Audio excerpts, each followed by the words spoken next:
이제 눈을 감고 복돈사의 수면불교 이야기를 들어봅니다. 오늘 하루 마음을 다쳤다면 이 말이 당신을 감싸주기를 바랍니다. 지금부터 조용히 잠들 준비를 해볼까요? 그냥 성격 좋은 사람만 만나면 돼요.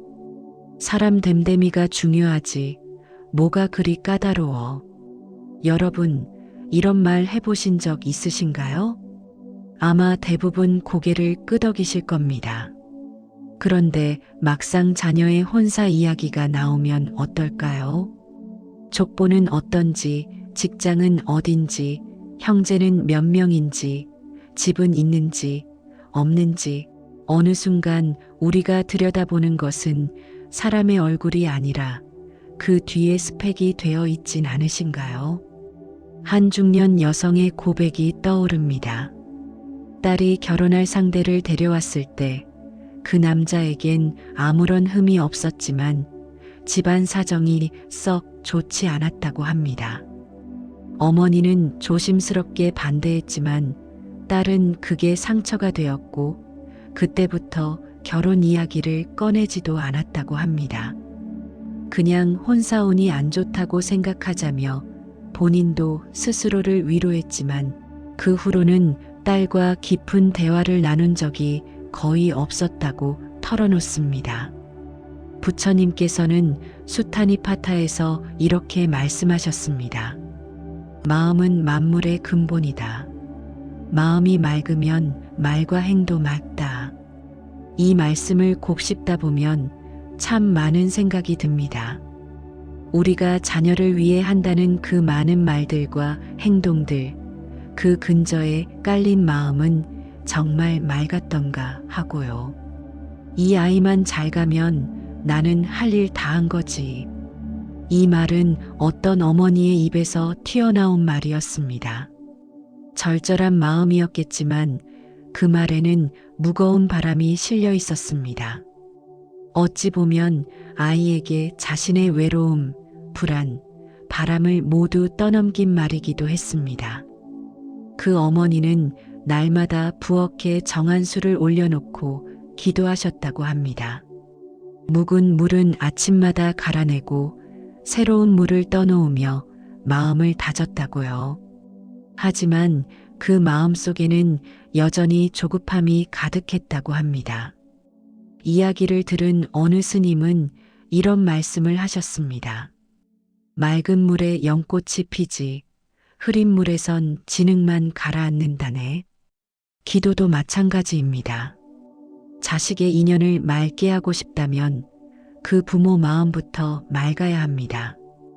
아무리 부처님 앞에 정성을 다해 절하고 기도를 올려도 그 마음이 불안과 조급함으로 가득 차 있다면 그 정성은 길을 밝히지 못합니다.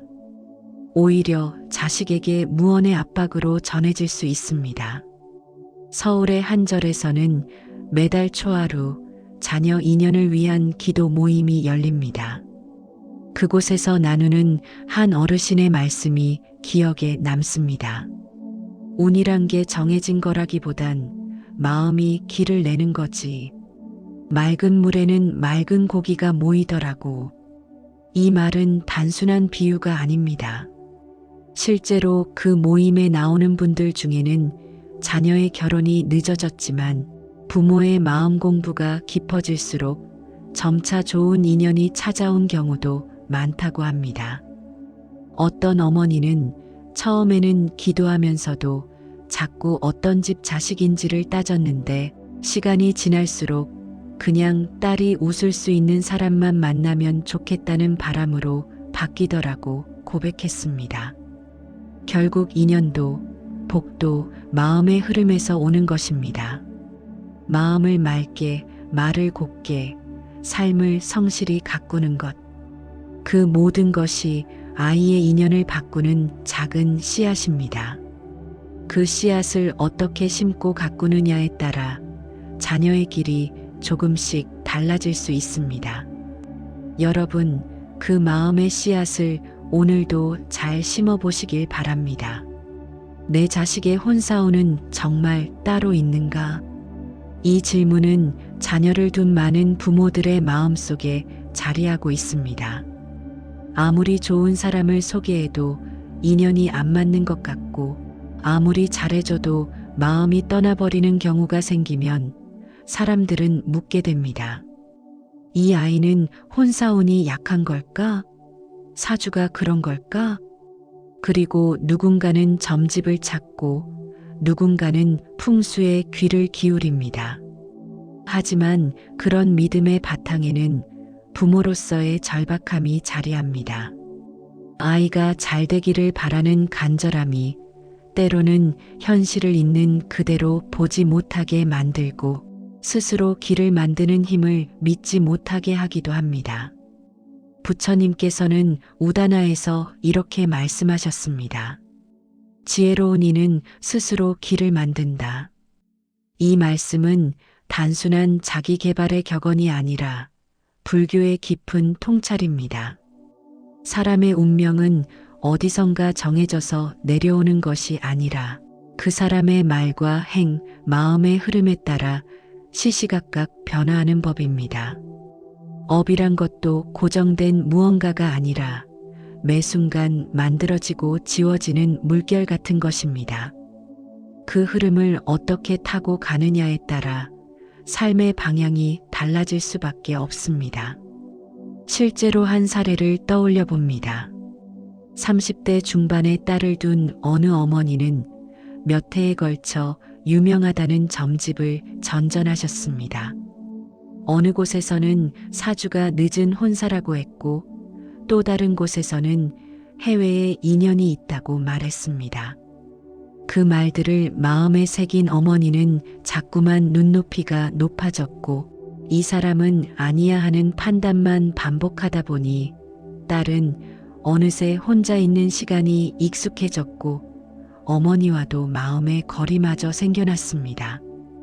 다 너 잘되라고 그랬지라는 말이 오히려 자녀에게는 벽처럼 느껴졌다고 합니다. 불교는 우리에게 말합니다. 운이란 건 고정된 것이 아니라 마음과 삶이 만들어내는 흐름일 뿐이라고요. 밝은 말은 밝은 인연을 부르고 넓은 마음은 넓은 세계를 열어줍니다. 아이의 혼사운이 걱정된다면 먼저 그 혼사를 둘러싼 여러분의 마음을 들여다보는 것이 먼저입니다. 조건과 시기, 타이밍에만 매달리다 보면 정작 중요한 사람 자체를 놓칠 수 있습니다. 한 고승은 이런 말씀을 남기셨습니다. 좋은 인연은 소망으로 오는 것이 아니라 그 사람을 품는 마음으로부터 시작된다. 누군가를 믿고 기다려주고 응원해주는 부모의 마음이야말로 가장 큰 복이고 인연의 길을 여는 힘입니다. 좋은 운을 부르고 싶다면 오늘 하루 여러분의 말과 마음부터 다시 다듬어 보는 건 어떨까요? 자녀에게 이런 사람 만나야 해라고 말하기 전에 네가 편안하고 존중받는 사랑을 만나면 좋겠다는 그 따뜻한 마음을 먼저 건네보시길 바랍니다. 그렇다면 부모로서 우리가 자녀의 인연을 위해 해줄 수 있는 가장 깊은 실천은 무엇일까요? 어떤 이는 묻습니다. 그럼 결국 기도 말고는 방법이 없는 걸까요? 하지만 여기서 우리는 기도의 진짜 의미를 다시 바라볼 필요가 있습니다. 기도는 주문이 아닙니다. 기도는 마음을 담는 시간입니다. 조건 좋은 사람 만나게 해주세요. 기도 시간에 무심코 내뱉는 말입니다. 하지만 그 말 속에는 어떤 마음이 담겨 있었을까요? 혹시라도 자녀의 진짜 행복보다 남들이 부러워할 조건을 바라는 마음이 앞서 있었던 건 아닐까요? 우리는 기도를 하며 정성을 다한다고 믿지만 때때로 그 기도는 오히려 조건을 향한 집착으로 이어지곤 합니다. 한 신도는 매일 새벽마다 절에 들러 기도를 올렸습니다. 처음에는 그저 딸이 좋은 사람을 만나길 바라는 마음이었습니다. 하지만 시간이 흐를수록 그 기도는 점점 왜 아직도 인연이 없냐는 조급함으로 바뀌었고, 딸에게 그 마음이 전해지면서 오히려 관계가 불편해졌다고 합니다. 결국 기도는 했지만 마음은 더 무거워졌고, 자녀는 점점 더 혼자의 삶에 익숙해져 갔습니다. 천수경에는 이렇게 나옵니다. 모든 소원은 진실한 발언에 따라 이루어진다. 이 말씀은 단순히 많이 기도하면 원하는 대로 이루어진다는 뜻이 아닙니다. 진실한 발언이란 자녀를 향한 진심 어린 사랑과 자비에서 우러나는 마음입니다. 기도의 말이 아무리 그럴듯해도 그 안에 불안과 집착이 섞여 있다면 그것은 진심의 기도가 아닙니다. 기도는 무언가를 얻기 위한 주문이 아니라 마음을 고르게 다듬는 시간입니다. 불안한 마음으로 올린 기도는 자녀에게도 불안을 전합니다. 반대로 편안한 마음에서 나온 기도는 자녀가 편안한 길을 선택할 수 있도록 이끌어줍니다.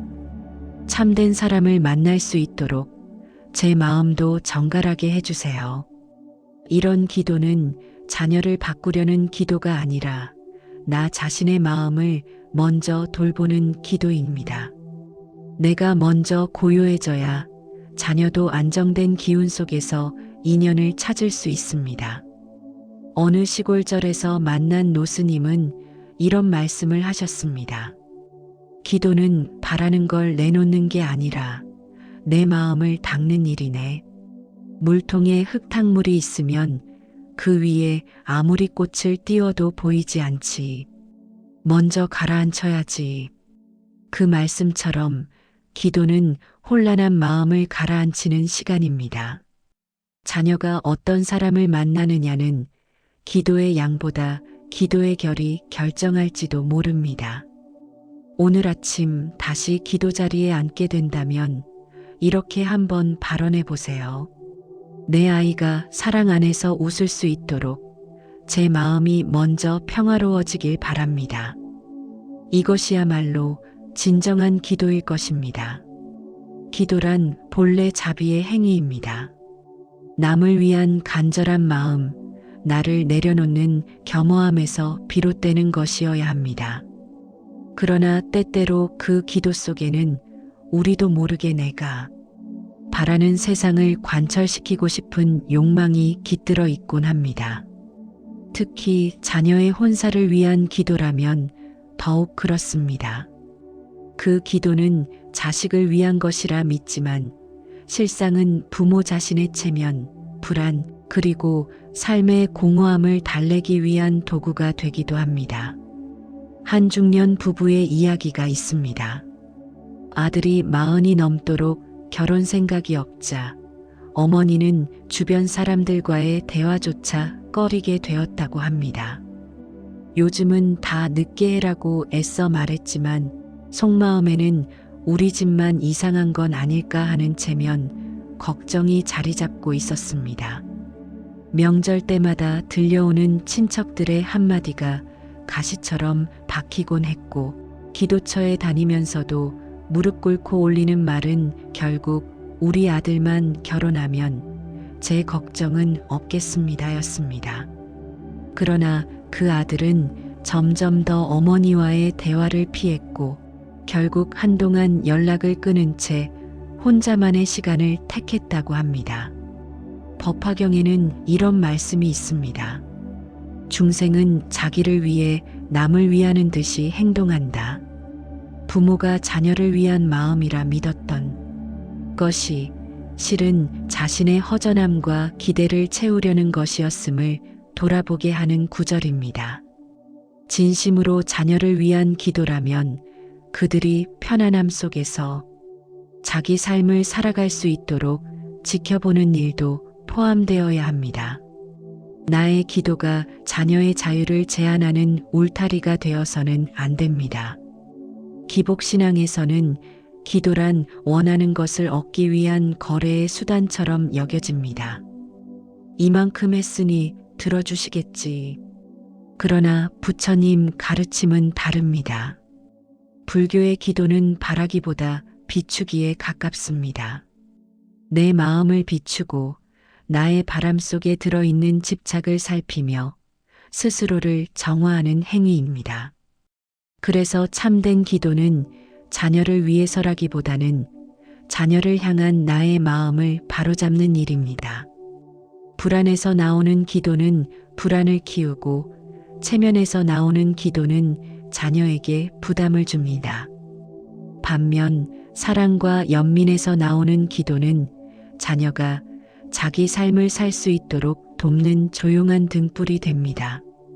어느 노스님의 말씀이 다시금 떠오릅니다. 자식은 부모의 마음을 담는 그릇이 아니네. 흘러넘치지 않게, 너무 뜨겁지 않게, 그저 그릇 옆에서 물을 조금 덜어주는 이가 되어야지. 여러분의 기도는 지금 어떤 온도입니까? 혹시 너무 뜨겁지는 않으신가요? 오늘 아침 조용히 자신에게 물어보는 시간을 가져보시길 바랍니다. 이 기도는 아이를 위한 것인가? 아니면 내 안의 공허함을 달래기 위한 것인가? 그 물음에서 진실한 기도의 길이 시작됩니다. 좋은 인연을 원한다면 나부터 내려놓아야 할 마음이 있습니다. 그 아이는 좋은 대학도 나왔고 키도 훤칠하고 회사도 튼튼한 곳이래.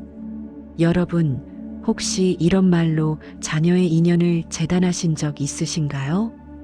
진심으로 자녀를 걱정하는 마음일지라도 그 안에는 알게 모르게 기준이 숨겨져 있습니다. 학벌, 외모, 직업, 재산. 이 네 가지가 인연을 가로막는 그림자처럼 작용할 때가 많습니다.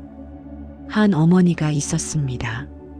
딸이 30을 넘기도록 결혼을 미루는 이유를 딸 탓으로만 돌렸지요. 하지만 딸의 친구들은 말했습니다.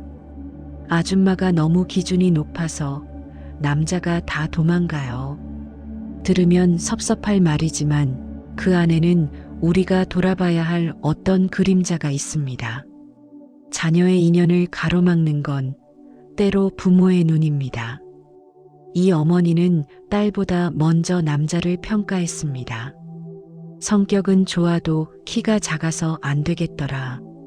가정 환경이 좀 그래서 부모 복이 없어 보이더라.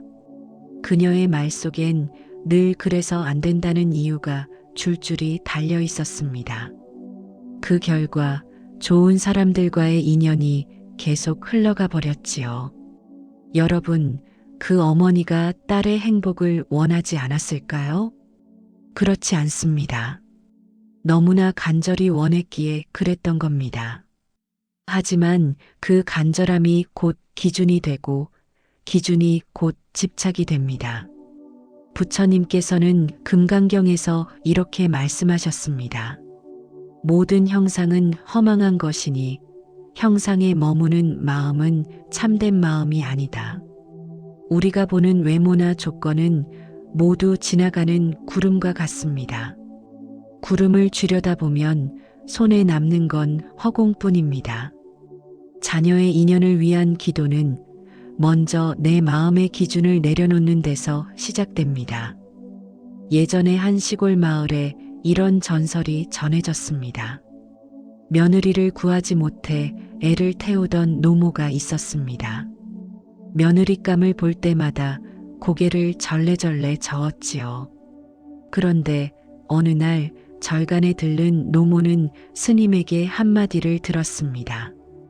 꽃을 고를 때 향만 맡으려 하지 말고 그늘도 만들어주는 잎을 보시오.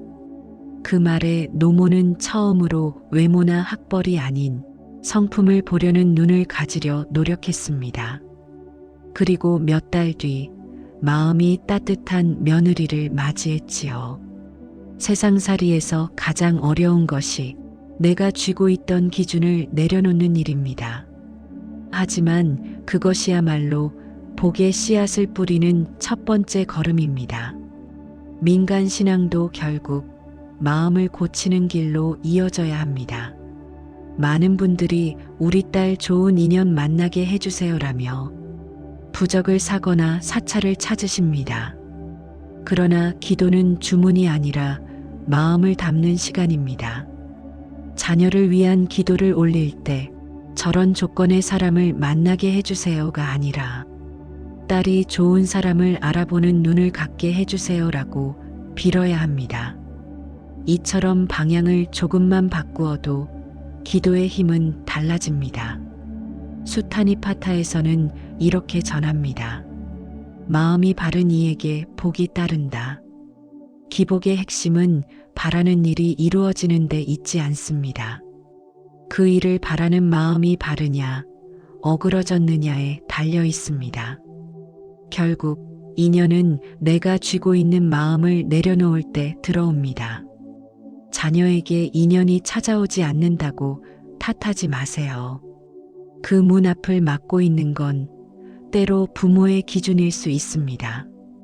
자녀를 위해 기도하시는 여러분, 이제 그 마음의 기준을 내려놓는 연습을 해보세요. 법구경에는 이런 구절이 있습니다. 밖을 탓하지 말고 먼저 마음 안을 살펴보라. 우리는 자녀의 삶을 살 수 없습니다. 다만 그 삶이 흘러가도록 조용히 돕는 길은 선택할 수 있습니다. 좋은 인연은 억지로 맞추려 할 때가 아니라 있는 그대로를 받아들일 때 꽃을 피웁니다. 여러분, 오늘 그 첫걸음을 마음속에서 떼보시면 어떨까요? 결혼은 인연의 완성이 아니라 함께 수행을 시작하는 문입니다. 결혼만 하면 이제는 편하게 살겠지. 그렇게 생각했던 날들이 있었습니다. 하지만 막상 살림을 시작하면 잠자는 시간 빼고는 오롯이 마음 다툼의 연속이라는 걸 알게 됩니다. 밥을 뭘 해먹을지부터 돈을 어디에 쓸지까지 말투 하나, 눈빛 하나에도 서운함이 피어납니다. 여러분, 결혼은 끝이 아니라 시작입니다. 부처님께서는 화엄경에서 이렇게 말씀하셨습니다. 모든 중생과의 만남은 나를 비추는 거울이다. 부부 사이도 마찬가지입니다. 상대의 말과 행동을 통해 내가 어떤 사람인지를 알게 되는 것이지요. 결혼이란 두 사람이 함께 거울 앞에 서는 일입니다. 딸이 결혼을 앞두고 한마디를 했습니다.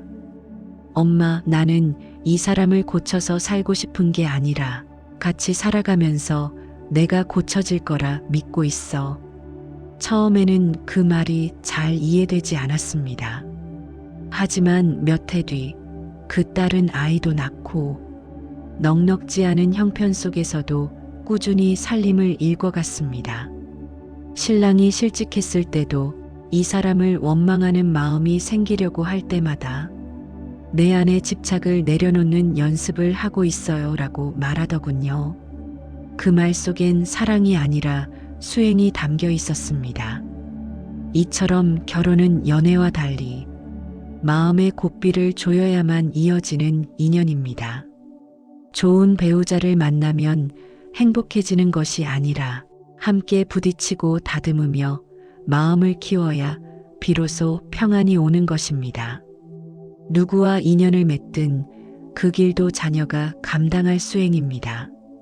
여러분, 어떤 분은 자녀의 결혼 상대가 마음에 안 들면 밤새 부처님께 절하며 저 사람 말고 더 나은 인연을 주세요 하고 빌곤 합니다.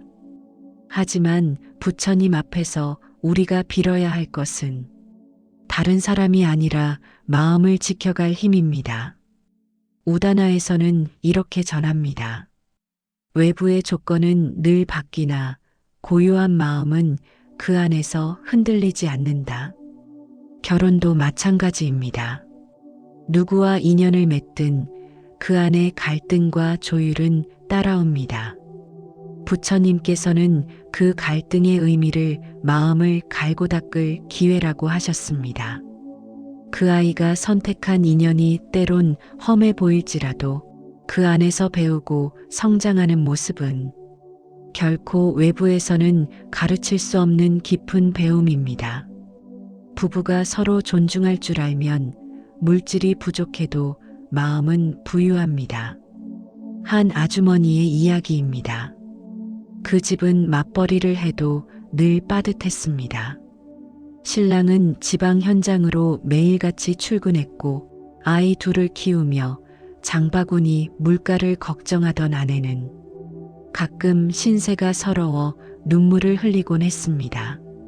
하지만 그 부부는 싸울 때도 서로 말끝을 조심했습니다. 내가 열심히 하지 못해서 미안해. 아니야, 나도 더 도울게. 이처럼 서로를 탓하기보다는 서로의 입장을 생각하는 말들이 오갔지요. 그리고 해마다 음력 정월이 되면 작은 절에 가서 함께 화합 기도를 올렸다고 합니다. 부부가 화합하면 집안이 편안하다는 믿음이 있었던 거죠. 그 믿음이 곧 복이 되었습니다. 결혼한 자녀를 바라보는 부모의 마음도 수행 중입니다. 어느 순간부터 자녀가 겪는 부부 갈등을 듣고 있노라면 속이 타고 마음이 흔들립니다. 하지만 그때마다 기억해야 합니다. 그 또한 그 아이 인생의 일부이고 우리가 대신 살아줄 수 없는 길이라는 걸요. 앙구따라 니까야에서는 이런 말씀이 나옵니다. 타인의 업은 다만 바라볼 뿐 짊어질 수는 없다. 여러분이 해줄 수 있는 일은 그저 그 인연이 서로의 거울이 되도록 응원해주는 일입니다. 이 아이가 겪는 기쁨과 슬픔이 언젠가는 그 마음을 단단하게 만들 거라는 믿음. 그 믿음이 부모의 수행입니다.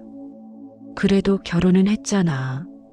어떤 분들은 그렇게 말하며 안도하려 하십니다. 하지만 여러분, 결혼은 끝이 아니라 시작입니다. 혼인을 했다고 해서 자녀가 늘 웃으며 사는 건 아닙니다. 결혼하고도 혼자 밥 먹는 자녀의 사진을 보면 괜히 마음이 시큰해지고 눈물이 고이는 날도 있지요. 언젠가 딸아이가 이렇게 말했습니다. 엄마, 이젠 그냥 말없이 밥을 먹는 날이 더 많아. 그 한마디에 눈을 감고 있던 걱정이 스르르 깨어났습니다. 아이를 혼자 살게 둘까봐 걱정했었는데 정작 같이 살아도 혼자인 기분이라는 말을 들으니 그 마음을 어디에 내려놓아야 할지 몰랐습니다. 사람들은 말합니다. 결혼만 하면 이제 다 잘 풀릴 거야. 하지만 그것은 착각일지도 모릅니다. 부부가 된다는 건 매일 서로의 마음을 이해하려 애쓰는 일이고 지나가는 말 한마디에도 상처받는 일이 반복되는 과정입니다. 어느 날은 부부싸움을 하고 자녀가 친정으로 돌아와 하룻밤을 묵고 가는데 잠든 얼굴이 아이 같아 보여 괜스레 마음이 아려왔습니다. 그저 잘 살기만을 바랐는데 이렇게 상처받은 얼굴을 보게 될 줄은 몰랐지요. 그날 밤 부엌 불을 끄고 나서 혼자 속삭였습니다. 그때 그냥 반대하지 말 걸 그랬나? 내가 너무 앞서간 건 아니었을까?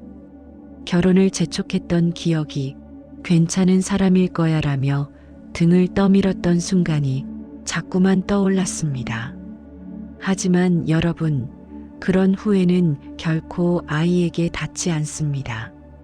지금 필요한 건 과거를 되짚는 게 아니라 지금 그 아이 마음을 읽어주는 눈빛입니다.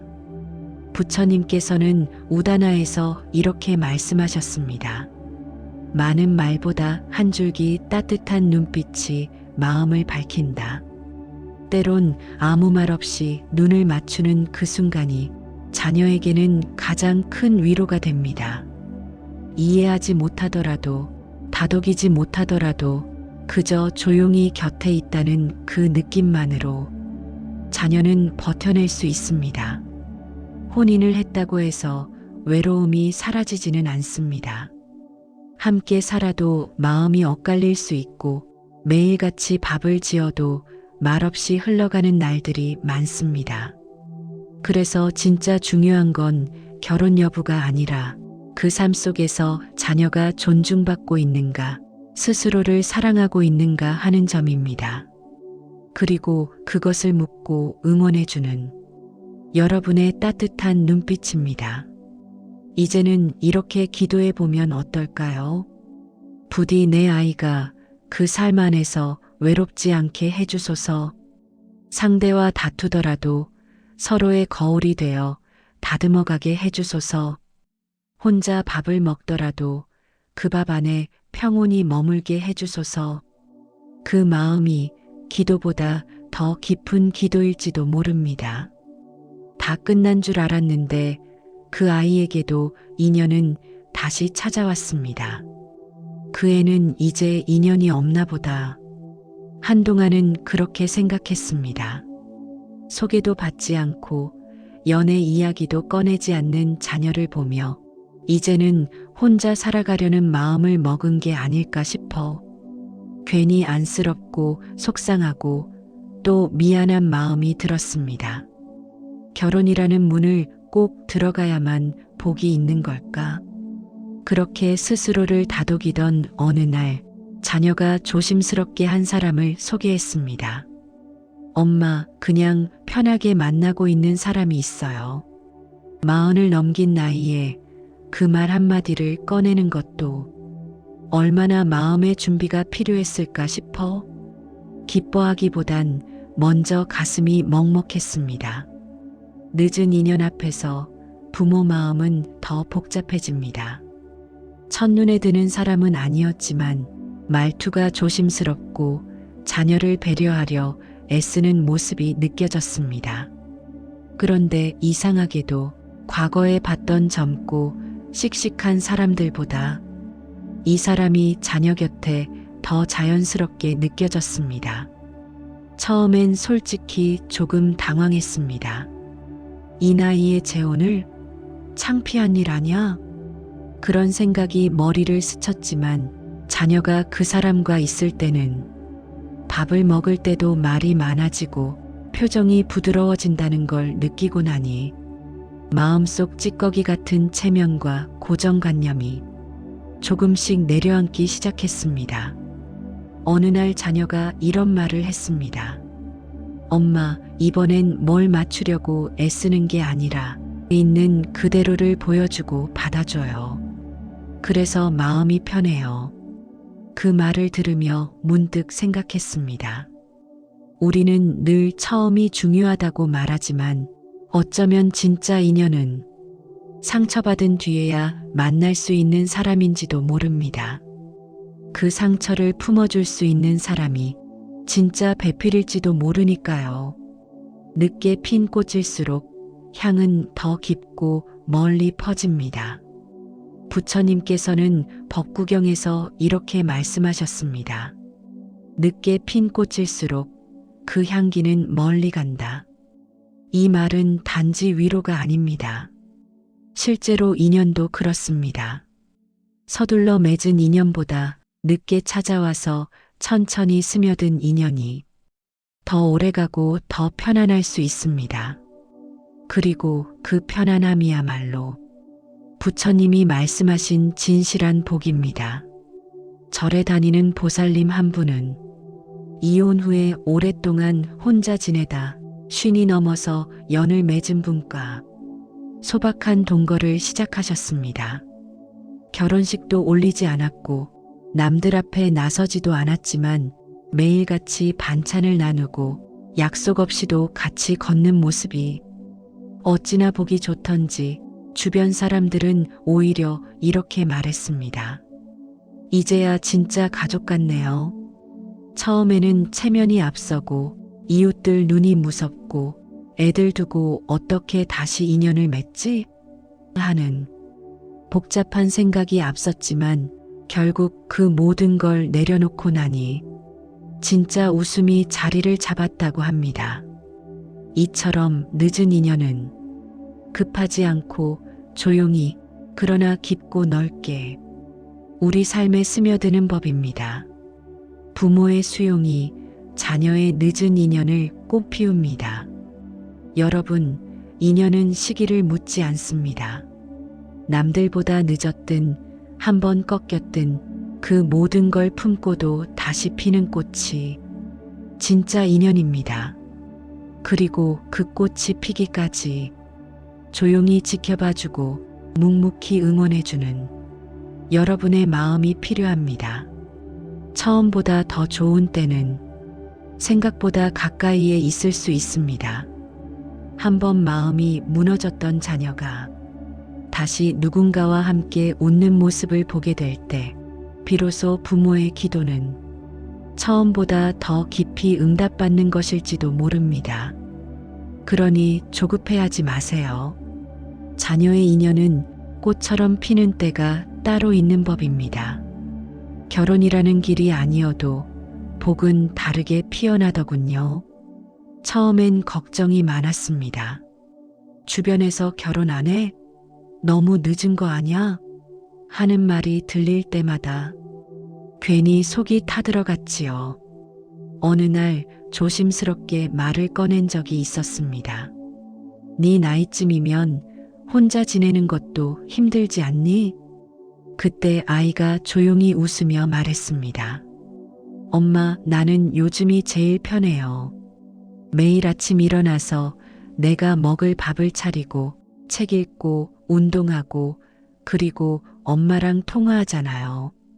결혼은 안 했지만 나는 지금 내 삶에 참 고마워요.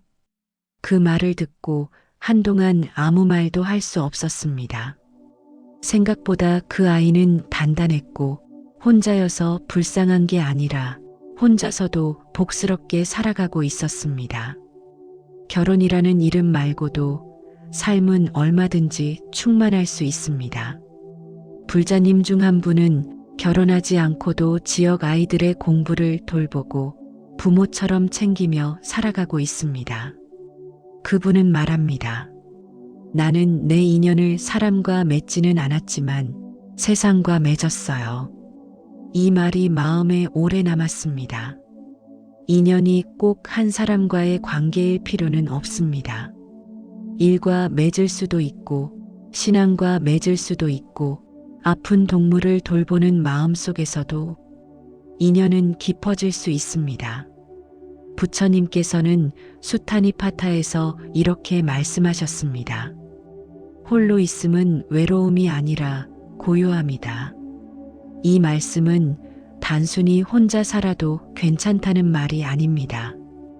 혼자서도 괴롭지 않은 사람은 함께 있어도 괴롭지 않습니다. 자기 삶을 다스릴 줄 아는 사람만이 타인과의 관계에서도 평화를 만들 수 있습니다. 결혼하지 않았다고 해서 실패한 인생은 아닙니다. 한때는 자녀가 결혼을 안 하면 부모로서 뭘 잘못했나 하는 자책이 들기도 했습니다. 내가 너무 엄하게 키웠나? 사람 만날 여유를 안 줬나? 하지만 그건 다 내가 정해둔 인생의 틀 속에서 나온 걱정이었습니다. 지금 아이는 그 틀에서 벗어나 자기 방식대로 살아가고 있습니다. 절에 다녀오는 날엔 따끈한 보리차를 내려 마시며 부처님 말씀을 이야기하기도 하고 작은 텃밭을 가꾸며 계절의 흐름을 배웁니다. 그런 아이의 삶은 남들이 보기에 혼자여도 그 마음은 결코 혼자가 아닙니다. 비혼도 어쩌면 하나의 깊은 수행일 수 있습니다. 세상은 늘 결혼을 기준으로 삶의 성공 여부를 나눕니다. 좋은 대학, 좋은 직장, 그리고 좋은 배우자, 그 삼박자가 맞아야 잘 사는 인생이라고 말합니다. 하지만 여러분, 진짜 잘 사는 사람은 좋은 기준을 채운 사람이 아니라 자기 삶에 감사할 줄 아는 사람입니다. 그 마음이 곧 복이고 그 마음에서 길러진 삶이 가장 넓은 수행입니다. 결혼을 하지 않은 자녀를 보며 허전하고 가끔은 겉으로는 말하지 못한 속상함이 올라올 수도 있습니다. 그럴 땐 이렇게 기도해 보세요. 저 아이가 혼자여도 외롭지 않고 자기 삶에 감사하며 살아갈 수 있도록, 내가 괜히 불안으로 그 아이를 흔들지 않도록, 그 기도가 아이의 삶을 바꾸지는 않더라도 여러분의 시선을 바꾸고 그 시선은 결국 아이에게도 따뜻한 기운으로 닿을 것입니다. 어느 스님은 이런 말씀을 하셨습니다. 결혼을 안 했다고 복이 없는 게 아니네. 그 아이가 웃으며 밥을 먹는다면 그게 복이고 그게 수행이지. 맞습니다. 혼자여도 고요하게 성실하게 하루를 살아가는 삶. 그것이야말로 가장 넓고 깊은 인연의 방식일지도 모릅니다. 기도하다 문득 이런 생각이 들었습니다. 내가 없으면 이 아이는 누가 챙겨주지? 자녀가 아직 혼자라는 사실보다 내가 언젠가는 이 세상 사람이 아니라는 사실이 더 무겁게 다가오는 순간이 있습니다. 문득 밤늦게 귀가하지 않는 자식의 방 불빛을 보며 괜한 걱정이 또 밀려듭니다. 지금은 내가 밥이라도 해주지만 내가 떠난 뒤엔 누가 이 아이를 챙겨주지? 그 생각 하나로 하루를 기도로 시작하고 한숨으로 마무리하는 날들이 이어집니다. 그 불안은 사실 사랑입니다. 하지만 그 사랑은 때때로 자녀의 어깨를 짓누르는 짐이 되기도 합니다. 어느 날 자녀가 무심코 한마디 했습니다. 엄마, 나는 혼자 살아도 괜찮아. 엄마가 너무 걱정하면 내가 더 불안해져. 그 말이 이상하게 마음을 아프게 찔렀습니다. 좋아서 하는 걱정인데 그 걱정이 아이에게는 짐이 되고 있었던 겁니다. 기도는 불안한 미래를 채우기보다 지금의 내 마음을 비우는 연습입니다. 절에 가면 종종 만나는 분들이 있습니다. 어떤 분은 매일같이 초하루 기도를 하며 아이의 결혼과 건강을 빕니다. 하지만 기도 후에도 마음이 더 무거워졌다고 합니다. 그 이유는 어떻게든 내가 살아있는 동안 이 아이를 안착시켜야 한다는 집착 때문이었습니다. 스님께서 조용히 말씀하셨습니다. 기도는 네가 모든 걸 책임지겠다는 맹세가 아니라 이제는 놓겠다는 약속이어야 하네. 그 말을 듣고 처음으로 기도 중에 이런 말을 해보았다고 합니다. 이제는 제가 물러서겠습니다. 이 아이가 자기 길을 찾도록 저는 조용히 응원만 하겠습니다. 그 기도는 이전보다 조용했고 이상하게 눈물도 나지 않았지만 끝나고 나서 마음이 훨씬 가벼워졌다고 했습니다. 부처님께서는 지장경에서 이렇게 말씀하셨습니다. 죽은 뒤에도 남는 것은 마음의 결이다. 여기서 말하는 결은 마음의 흐름, 마음의 결대로 남는 자취입니다. 부모가 자녀에게 남겨주는 것은 재산도 사회적 인맥도 혼사 유무도 아닙니다. 결국은 엄마는 너를 끝까지 믿어줬다는 그 한 자락의 마음입니다.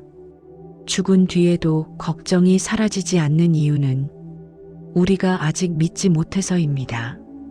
그 아이가 스스로 복을 짓고 길을 낼 수 있다는 믿음이 부족해서입니다.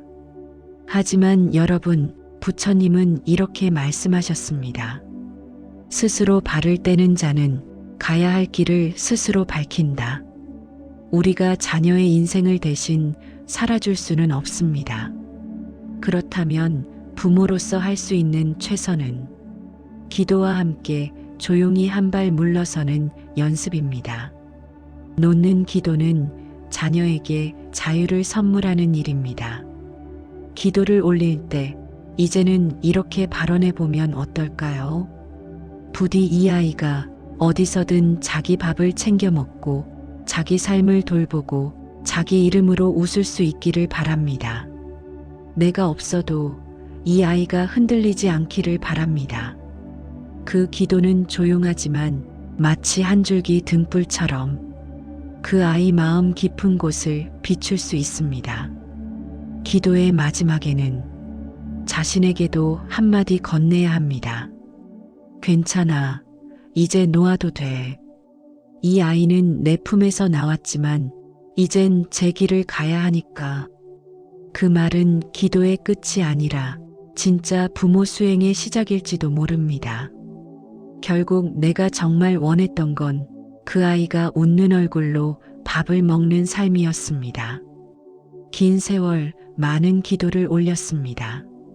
어떻게든 좋은 사람 만나게 해달라고, 형편 좋은 집안과 인연 맺게 해달라고, 결혼해서 안정된 살림 이루게 해달라고. 그러다 문득 어느 날 저녁 혼자 반찬 몇 가지를 나눠 먹으며 조용히 웃는 자녀의 사진을 보게 되었습니다. 거기엔 아무 조건도 타이틀도 없었지만 그냥 잘 살고 있구나 하는 마음이 들었습니다. 그 순간 깨달았습니다. 내가 그렇게 많은 기도와 걱정 끝에 진심으로 바랐던 건 그 아이가 그저 웃으면서 밥을 먹는 거였구나 하고요. 조건이 아니라 웃음이 복입니다. 우리는 언제부턴가 복을 외적인 조건으로 가늠하게 되었습니다. 돈이 많으면 복 받은 거고, 결혼을 잘하면 복 있는 거고, 아이 낳고 살림이 안정되면 성공한 인생이라고 믿었습니다. 하지만 그 기준은 오히려 마음을 좁게 만들고 사랑하는 자식에게도 끝없는 부족함만을 느끼게 만들었습니다. 여러분, 복이란 자녀가 평범한 하루 속에서도 편안하게 밥을 먹고 마음 상하지 않고 자기 삶을 살아갈 수 있는 힘을 가지는 것입니다. 부처님께서는 화엄경에서 이렇게 말씀하셨습니다. 밝은 미소는 수행의 열매이다. 그렇습니다. 매일같이 긴장된 얼굴로 살다가도 따뜻한 밥 앞에서 스르르 풀어지는 표정, 그게 바로 복이고 그게 바로 그동안 올린 기도의 결실입니다. 기도의 끝은 자녀를 향한 믿음으로 마무리되어야 합니다.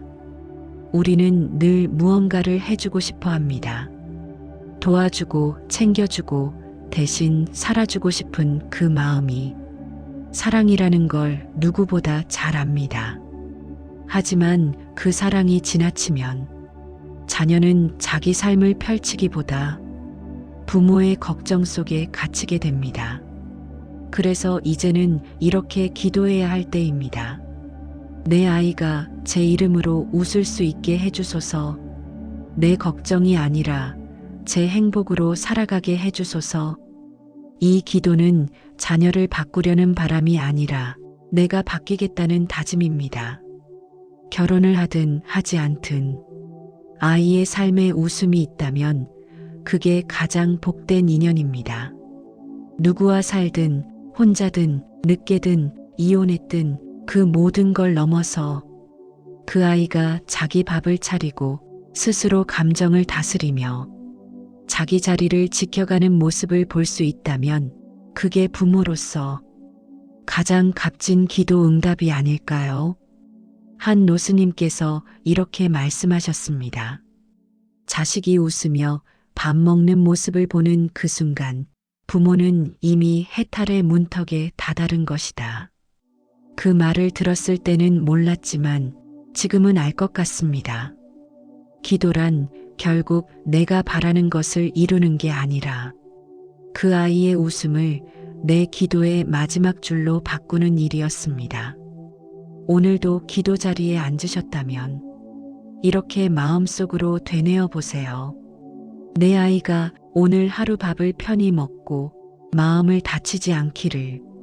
그 웃음 하나로 나는 이미 충분합니다. 그 순간 여러분의 기도는 자녀를 얽매는 밧줄이 아니라 지켜주는 바람이 되어 조용히 그 삶을 감싸 안아줄 것입니다. 자녀의 인연을 걱정하며 기도하는 그 마음. 그 시작과 끝은 결국 나 자신을 비추는 여정입니다. 자녀가 좋은 사람을 만나길 바라는 마음은 자식을 낳은 부모라면 누구나 품게 되는 가장 간절한 소망입니다.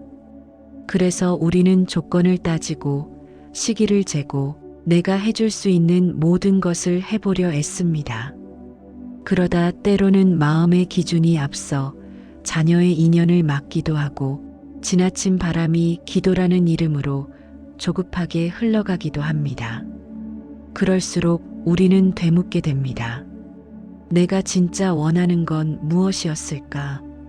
이 아이가 결혼을 하면 나는 정말 안심할 수 있을까? 이 아이가 누구와 살아야 내가 만족할 수 있을까? 혼사는 인생의 중요한 사건이지만 삶의 가치를 결정짓는 기준이 되어서는 안 됩니다. 결혼했지만 여전히 외로운 아이도 있고 늦은 인연에 편안함을 찾는 아이도 있으며 결혼하지 않았지만 조용히 자기 길을 걸어가는 아이도 있습니다. 결국 중요한 것은 그 아이가 스스로 자기 삶을 존중하고 밥 한 끼를 고요하게 기쁘게 받아들이며 살아갈 수 있는 힘을 지녔는가 하는 것입니다. 기도란 무언가를 얻기 위한 주문이 아니라 내 마음의 결을 들여다보는 시간입니다. 나도 모르게 자녀에게 씌워놓은 기대의 옷, 사회가 말하는 정상적인 길이라는 테두리, 비교와 체면 속에서 움켜쥐고 있었던 불안을 하나씩 놓아가는 일입니다. 불교에서는 그것을 비움의 수행이라 부릅니다. 법구경에서는 말합니다. 마음을 비우는 이에게 세상은 머무는 곳이 아니라 건너가는 다리일 뿐이다. 결혼도, 혼자 사는 삶도, 누군가와 함께 걷는 시간도 결국은 우리가 이 세상을 지나가는 동안 겪는 인연의 한 모습일 뿐입니다. 이제는 되돌아보게 됩니다. 자녀의 인연을 걱정하느라 기도하고 후회하고 마음을 조이고 그 오랜 시간 동안 사실은 그 아이가 아니라 나 자신의 불안을 다독이고 있었는지도 모릅니다. 하지만 그 과정이 있었기에 이제는 조금씩 놓는 법을 배우게 됩니다. 자녀의 인생은 자녀의 것이라는 사실을 인정하고 내가 사라진 뒤에도 그 아이가 제 삶을 살아갈 수 있으리라는 믿음을 갖게 됩니다. 마지막으로 남는 건 단 하나입니다. 그 아이가 조건을 채운 삶을 사느냐가 아니라 어떤 하루에도 자기 마음을 다치지 않고 누구와 있어도 편안하게 웃을 수 있는가. 결국 그 아이가 웃으며 밥을 먹는 삶, 그 삶을 지켜봐 줄 수 있는 마음, 그 마음이 바로 부모 수행의 가장 깊은 도달지입니다. 기도의 끝은 자녀의 미래를 바꾸는 것이 아니라 자녀를 향한 나의 마음을 정화하는 일입니다. 그리고 그 정화된 마음이 자녀에게 가장 따뜻한 인연의 뿌리가 되어 말없이 그 삶을 지켜주게 될 것입니다. 오늘도 여러분의 기도가 그 아이의 삶을 바꾸려는 소망이 아니라 그 아이의 삶을 믿어주는 고요한 응원으로 바뀌기를, 그 마음이 결국 복이 되어 돌아오기를 진심으로 발언합니다. 당신은 오늘 좋은 말 한마디로 하루를 잘 정리하셨습니다. 지금 이 평화가 내일의 당신을 지켜주기를 바랍니다. 복돈사의 수면 불교는 언제나 그 자리에 있습니다. 편안한 밤 되십시오.